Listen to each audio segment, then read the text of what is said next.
श्री स्वामी समर्थ मैत्रिणींनो, स्वामी महाराज तुमच्या सर्व चांगल्या इच्छा पूर्ण करो हीच मी स्वामींच्या चरणी प्रार्थना करते आणि आजच्या या नवीन व्हिडिओला सुरुवात करते। कोणतेही गुरुवारी तुम्हाला या एके ठिकाणी सुपारी ठेवायची आहे। मनातल्या सगळ्या इच्छा 100% काही दिवसातच पूर्ण होतील। बघा, हा सुपारीचा उपाय जर तुम्ही केला तर त्याचा 100% अनुभव तुम्हाला येईलच। आपण बघा, सुपारी जी आहे ना ती बऱ्याचशा देवांच्या पूजेमध्ये आपण वापरत असतो।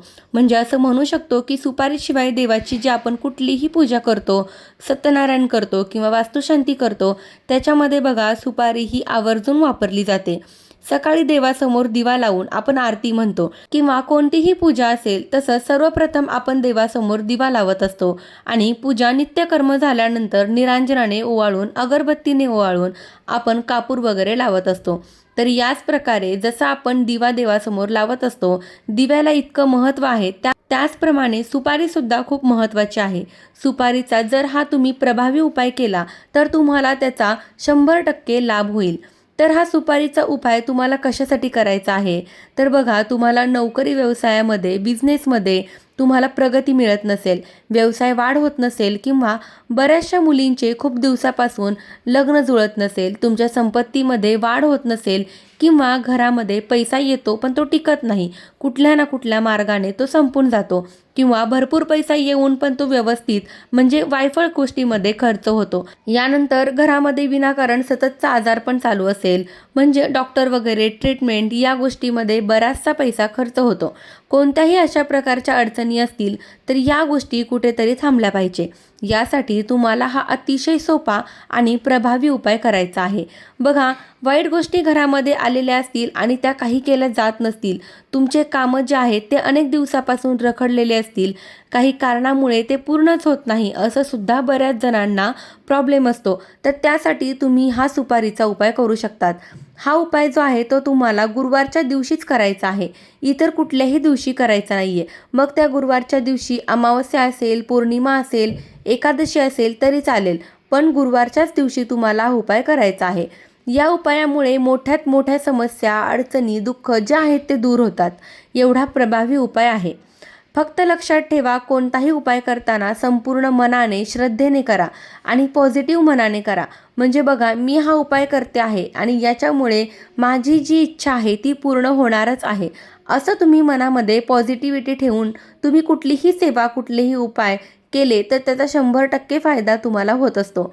आता बघा, उपाय गुरुवारी करायचा आहे आणि गुरुवारी केल्यावरच त्याची प्रचिती येते। तर गुरुवारी करण्यामागचं कारण असं आहे, गुरुवारचा दिवस आणि बृहस्पती म्हटलं की तुमच्या मुलांचे, तुमच्या पतीची प्रगती येतेच आणि गुरुवारचा दिवस हा श्रीहरी विष्णूंचा सुद्धा मानला जातो। तर त्यामुळे, आणि जिथे विष्णू असतात तिथे माता लक्ष्मी सुद्धा असते, तर त्यामुळे आता माता लक्ष्मीची कृपा प्राप्ती आपल्याला करून घेण्यासाठी, भगवान विष्णूंचा आशीर्वाद मिळवण्यासाठी गुरुवारीच हा उपाय करायचा आहे। आपल्या घरामध्ये जर अखंड लक्ष्मी नांदत असेल तर घरामध्ये सुख समृद्धी येते आणि आपल्या घरामध्ये असलेल्या सगळ्या समस्या, अडथळे दूर होतात। आपल्या घरामध्ये प्रगतीचे मार्ग जे आहेत ते सर्वांसाठी खुले होतात। तर सुपारीचा अत्यंत महत्त्वाचा हा उपाय करण्यासाठी तुम्हाला काय करायचं आहे, तर गुरुवारी सकाळी लवकर उठायचं आहे। तुमचं जे काही नित्यकर्म आहे ते सगळं आटोपल्यानंतर, आंघोळ वगैरे झाल्यानंतर तुम्हाला रोजची देवपूजा करायची आहे, तुळशीची पूजा करायची आहे। देवांची अंघोळ झाल्यानंतर देवांना पण धूप दीपने ओवाळायचं आहे आणि त्यानंतर तुम्हाला एक सुपारी घ्यायची आहे। आता बघा, ती सुपारी जी आहे ती सुपारी शक्यतो बघा वापरलेली सुपारी घ्यायची नाहीये, कारण आपण बऱ्याचशा पूजामध्ये गणपतीची सुपारी स्वरूपात स्थापना करत असतो। पण नवीन सुपारी आणा। सुपारी जी आहे ती स्वच्छ असली पाहिजे किंवा आपल्या बघा पूजेच्या साहित्यामध्ये पण एक्स्ट्रा सुपारी वगैरे असतात, तर तशी सुपारी घेऊ नका। नवीन सुपारी तुम्हाला आणायची आहे, ती किडलेली वगैरे नसावी, स्वच्छ सुपारी घ्यायची आहे। वापरलेली सुपारी किंवा किडकी वगैरे घरात सुपारी घेतली तर मग त्या उपायांचा आपल्याला फायदा होणार नाही। तर बघा, सुपारी तुम्हाला घ्यायची आहे, गुरुवारच्या दिवशी हा उपाय तुम्हाला करायचा आहे। सकाळी देवपूजा वगैरे झाल्यानंतर तुम्हाला ती सुपारी जी आहे ती तुम्हाला तामणामध्ये ठेवायची आहे, म्हणजे आपलं जे तांब्याचं ताट असतं देवाचं त्यामध्ये ठेवायचे आहे। त्यावर थोडंसं अक्षता टाकायचे आहे आणि त्या सुपारीवर तुम्हाला अभिषेक करायचा आहे। अभिषेक करण्यासाठी तुम्हाला बघा एक पेला आणि पळी किंवा तुम्ही अभिषेक पात्र असेल तर ते पण ठेवू शकतात। त्यामध्ये थोडंसं कच्चं दूध टाकायचं आहे आणि सुपारीवर तुम्हाला अगदी दूध आणि पाण्याने अभिषेक करायचा आहे। अभिषेक करण्यासाठी तुम्हाला 3 वेळेस ते पाणी सुपारीवर टाकायचं आहे। पहिले बघा पाण्यामध्ये दूध मिसळून घ्या, त्या पाण्याने तुम्हाला 3दा अभिषेक करायचा आहे आणि त्यानंतर परत स्वच्छ पाण्याने अभिषेक करायचा आहे। 3दा परत स्वच्छ पाणी टाकायचं आहे आणि अभिषेक करायचा आहे। नंतर ती सुपारी स्वच्छ पुसून तुम्हाला देवघरात ती सुपारी ठेवायची आहे। एखादा छोटासा चौरंग वगैरे असेल किंवा वस्त्र असेल त्याच्यावरती सुद्धा तुम्ही ठेवू शकतात किंवा डायरेक्ट तुम्ही देवघरामध्ये ठेवली तरी पण चालेल। आणि त्या तुम्हाला सुपारीला हळद अर्पण करायची आहे। आता बघा हळद अर्पण करून अक्षता अर्पण करून तुम्हाला नमस्कार करायचा आहे। कोणत्याही प्रकारची जर समस्या असेल, लग्न जमत नाहीये किंवा आर्थिक समस्या असतील तर त्या समस्या सुटण्यासाठी असा तुम्हाला सोपा उपाय करायचा आहे। म्हणजे समजा आता तुम्हाला अक्षता आणि हळद अर्पण केलं तर समजा तुमच्या आर्थिक समस्या असतील किंवा आजाराच्या काही समस्या असतील तर ते रोज ते सुपारीसमोर नमस्कार करून आपल्याला बोलायचं आहे की माझी अशी अशी समस्या आहे, ही समस्या देवा लवकर जाऊ द्या, याच्यातून मला मार्ग मिळू द्या, असं तुम्हाला रोज 7 दिवस त्या सुपारीसमोर करायचं आहे। म्हणजे अभिषेक पहिल्या दिवशी करायचा आहे आणि सुपारीला रोज तुम्हाला अक्षता आणि हळद अर्पण करून तुमच्या मनातील जी इच्छा आहे तर ती तुम्हाला सांगायची आहे। असं तुम्हाला रोज 7 दिवस करायचं आहे। म्हणजे अभिषेक करायचा आहे, सुपारीला स्वच्छ पुसून घ्यायचं, देवघरात ठेवायचं आणि परत तुम्हाला अक्षता आणि हळद अर्पण करायची आणि नमस्कार करून मनापासून सुपारीला आपल्याला जी काही प्रार्थना आहे ती करायची आहे। 7 दिवस संपूर्ण तुम्हाला कंटिन्यू ही पूजा करायची आहे।